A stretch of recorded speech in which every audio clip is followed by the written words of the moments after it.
आज की कथा में हम आप सभी को सुनाने वाले हैं जो बहुत ही उतार और चढ़ाव से भरी है। एक गरीब ब्राह्मण के एक लड़की एक लड़का और वो पति पत्नी थे। जब लड़की जवान हो जाती है तो लड़का भी अपनी बहन की शादी तय कर देता है। माँ जो है अपनी बेटी की शादी तय कर देती है और पिता भी अलग शादी तय कर देता है। 3 बारातें आती हैं और तीनों लड़के बहुत ही नौजवान सुंदर हैं। तीनों लड़की को प्यार भी बहुत करते हैं। तीनों बारातें लेकर के आते हैं, परंतु लड़की की जो है सर्प डसने से मृत्यु हो जाती है। उसको जला दिया जाता है। तो उनमें एक दूल्हा जो है वो लड़की की हड्डियां बटोर करके अपने साथ ले जाता है। कहता है कि अब मैं जीवन भर इन्हीं हड्डियों के सहारे जीऊँगा। दूसरा जो है उसके नाम से संन्यास ले लेता है। बोलता है कि अब कभी भी जीवन भर हम विवाह नहीं करेंगे। और तीसरा जो है लड़की की राख को अपने साथ लेकर के चला जाता है। साथियों, बाद में लड़की जो है पुनर्जीवित हो जाती है तो उसके बाद में वो किसको लड़की मिलना चाहिए, किसकी पत्नी बनना चाहिए। और अगर आप लोग स्वयं फैसला कर लो तब तो कहानी यहीं पर पूरी हो जाती है। और अगर राजा का फैसला सुनना चाहो कि लड़की किसको मिली तो कथा के अंत तक आप सभी को रहना होगा। अब कथा सुनिए विस्तार से। बनारस के पास गंगा के किनारे एक गांव था। उसमें एक गरीब ब्राह्मण रहता था और उसके एक पुत्र था और एक पुत्री थी। पुत्र जो है वो गुरुकुल में शिक्षा ग्रहण कर रहा था और बेटी जो थी वो घर में रहती थी। लड़की जो है वो युवा हो गई थी, विवाह के योग्य हो गई थी। तो ब्राह्मण को चिंता लगी रहती थी बेटी का विवाह किसी अच्छी जगह हो जाए। वो बहुत चिंता करता रहता था।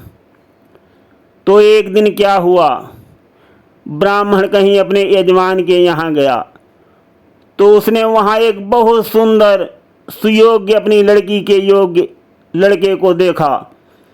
बातचीत चलाई, लड़की का चित्र दिखाया, बात बन गई। तो ब्राह्मण ने अपनी बेटी की शादी उसी ब्राह्मण पुत्र के साथ तय कर दी। और इधर उसके घर में क्या हुआ वो सुनिए हाल। उसी गांव में एक और ब्राह्मण परिवार रहता था। उसके रिश्तेदार आए हुए थे और एक नौजवान ब्राह्मण पुत्र भी था उनके साथ। तो इधर ब्राह्मण पत्नी ने देखा, अरे तो ब्राह्मण पुत्र बहुत ही सुंदर और सुयोग्य है, क्यों न मैं अपनी पुत्री के विवाह के लिए इनसे बात चलाऊं। तो उस ब्राह्मण पुत्र को बुलवाया ब्राह्मण पत्नी ने और अपनी पुत्री को दिखाया। बोली कि बेटा क्या मेरी पुत्री के साथ विवाह करोगे। पुत्री भी बहुत सुंदर थी। लड़के ने देखा और तुरंत हाँ कर दी। फिर वो गया, उसके माता पिता भी उसी गांव में उसके साथ आए थे। अपने माता पिता से बात किया तो उसके माता पिता भी ब्राह्मण के घर आए और ब्राह्मण की पुत्री को देख करके खुश हो गए। ब्राह्मण पत्नी ने कहा, तो क्या ये रिश्ता मैं पक्का समझूं। लड़के के माँ बाप बोले, हाँ हाँ बिल्कुल आप पक्का समझिए। तो ब्राह्मण पत्नी ने भी अपनी पुत्री का विवाह तय कर दिया। और उसके बाद और क्या हुआ वो बहुत ध्यान से सुनना। ब्राह्मण पुत्र जो गुरुकुल में पढ़ रहा था उसके साथ उसका सहपाठी था, बहुत ही गुणवान था, बहुत ही पढ़ाई में तेज था। तो उसने अपनी बहन के विवाह की बात उससे चलाई। जब अपनी बहन के सारे गुण बताए तो वो नौजवान भी तैयार हो गया। तो इधर ब्राह्मण पुत्र ने भी अपनी बहन की शादी जो है वो ब्राह्मण पुत्र सहपाठी से तय कर दी। अब देखिए ईश्वर की महिमा, एक लड़की और उसका विवाह तीन तीन जगह तय कर दिया। उधर पिता ने पुत्री का विवाह तय कर दिया, इधर माँ ने भी पुत्री का विवाह तय कर दिया और उधर पुत्र ने भी बहन का विवाह तय कर दिया। अब ब्राह्मण अपने घर की तरफ बहुत खुशी खुशी होकर के चल दिया और उसका लड़का भी गुरुकुल से बहुत खुश होकर के अपने घर के लिए चल दिया।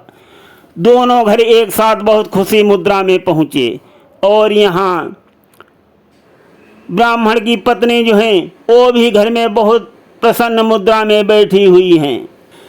उनके भी दिल में आ रहा है कि पुत्री का विवाह जो है हमने दोनों की अनुपस्थिति में तय कर दिया, दामाद भी अच्छा है। इस बात से जो महाराजन घर में हैं वो भी बहुत खुश हैं।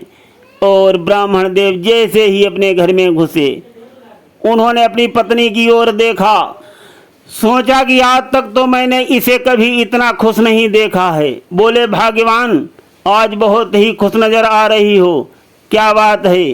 पत्नी बोली, आप दोनों के लिए मेरे पास एक बहुत बड़ी खुशखबरी है, बहुत बड़ी खुशखबरी। माँ की आवाज़ को सुनकर पुत्र बोला, मेरे पास भी एक बहुत बड़ी खुशखबरी है। बाप बहुत प्रसन्न हो गया, बोला, लगता है ईश्वर ने सारी खुशियाँ मेरे ही घर में डाल दी हैं, मेरे पास भी एक खुशखबरी है। ब्राह्मण पत्नी चुप होकर के पहले पुत्र से पूछा, बताओ बेटा कौन सी खुशखबरी लाए हो? पुत्र बोला, मैंने बहन का विवाह अपने सहपाठी से तय कर दिया है और तिथि भी निश्चित कर दी है। वो बहुत ही गुणवान और योग्य है, पढ़ाई लिखाई में भी बहुत तेज है। ये सुनकर के माँ बोली, अरे क्या कह रहे हो पुत्र, क्या कह रहे हो ये? मैं भी तो तुमको यही खुशखबरी देने वाली थी।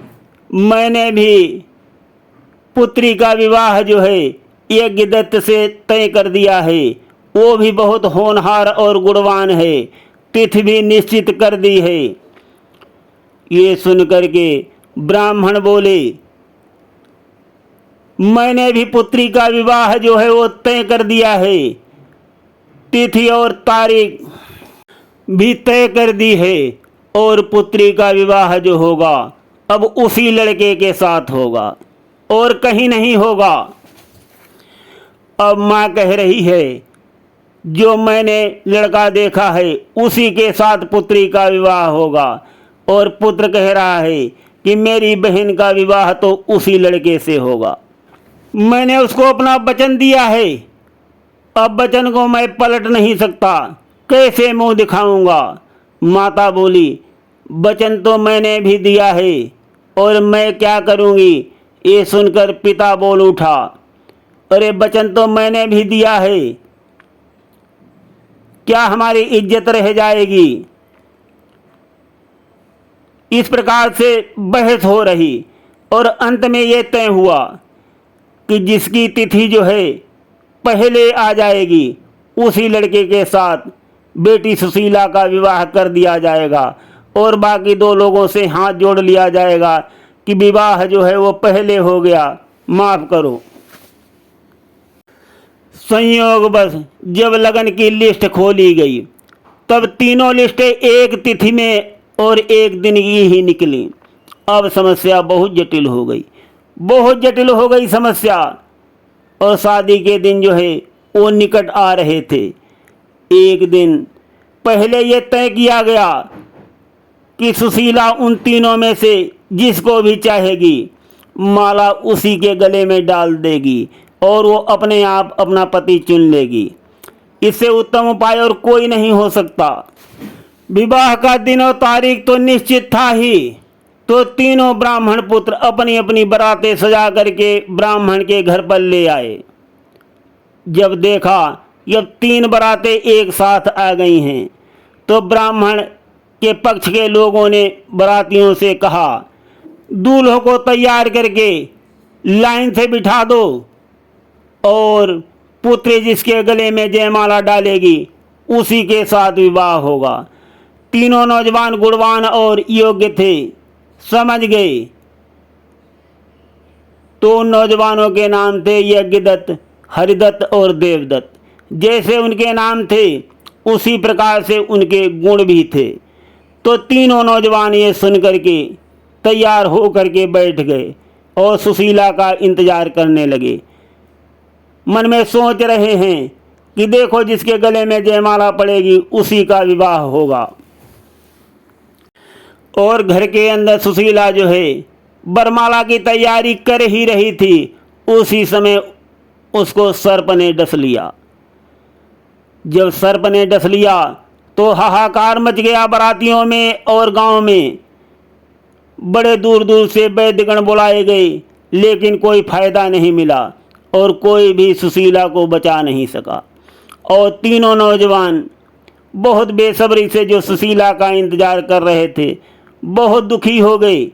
पूरा गांव, सारे बारातीगण सब बहुत ही व्याकुल हो उठे, बहुत दुखी हुए। परंतु किया क्या जा सकता है। तीनों ब्राह्मण पुत्र बोले कि मैंने सुशीला को अपनी पत्नी स्वीकार कर लिया था और इसके अलावा अब हम आगे विवाह भी नहीं करेंगे। तो यज्ञदत्त, हरिदत्त और देवदत्त तीनों ने एक स्वर में कहा, तीनों बोल उठे, सुशीला की चिता जो है इसी मंडप में जलाई जानी चाहिए ताकि हम लोग उसके फूल ले जा सकें और उन्हीं फूलों के सहारे अपना जीवन व्यतीत करेंगे। अब हम लोग कहीं विवाह नहीं करेंगे। ये बात को सुनकर सभी गांव वालों ने और बारातियों ने विचार किया, हाँ ये उचित है।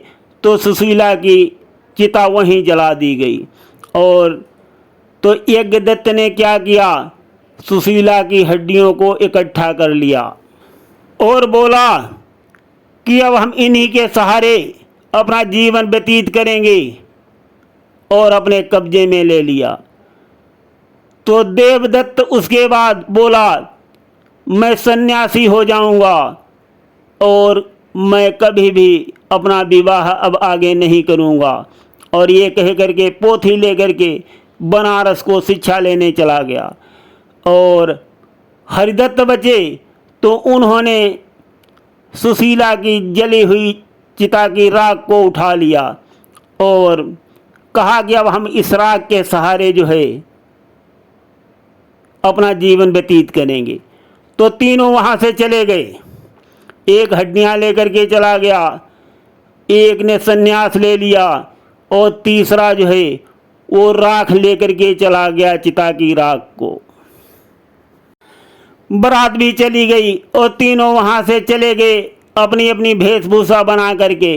दिन बीतने लगे, काफ़ी दिन गुजर गए और जो सन्यासी नौजवान था वो एक दिन एक ब्राह्मण के यहाँ भोजन करने गया। तो ब्राह्मण की महाराजिन भोजन बना रही थी।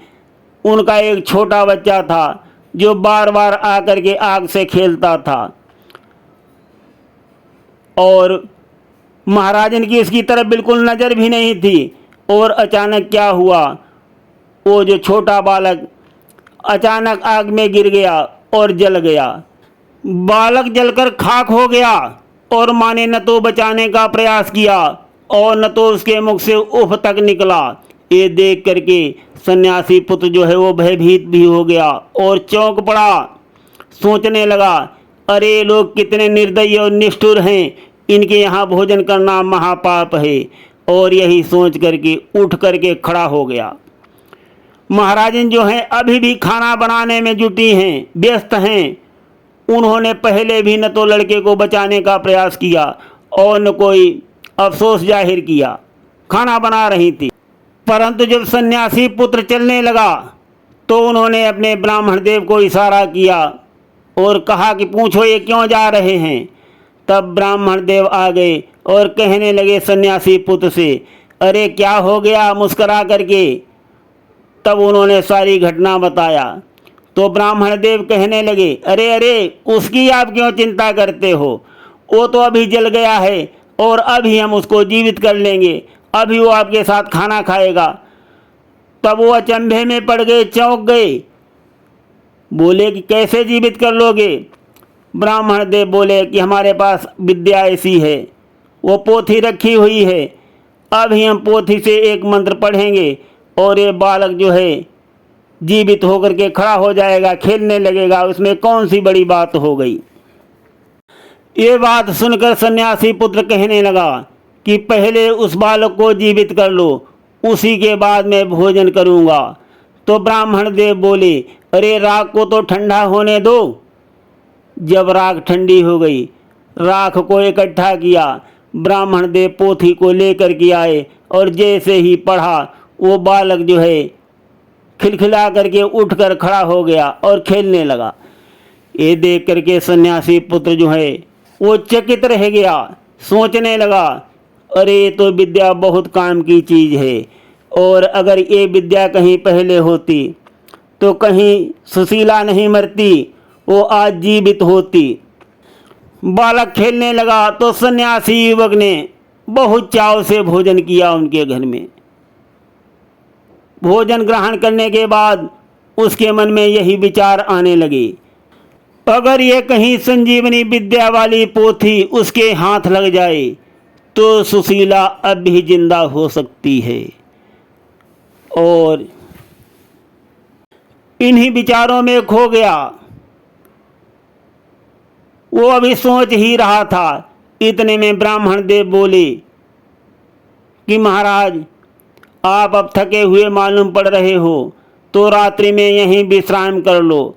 सन्यासी पुत्र तो यही चाहता था कि किसी तरह से रात्रि में रुकने को मिल जाए, तो इस पोथी पर मैं हाथ अवश्य साफ कर दूंगा, ये मेरे लिए बहुत काम की चीज़ है। और दोस्तों, अब ये भाग 1 हम यहीं पर विश्राम देते हैं। आगे का भाग 2 में हम इस कहानी को पूरा आप सभी को सुनाएंगे। सुनते रहिए गिरीश अध्यात्मिक ड्रीम में। धन्यवाद।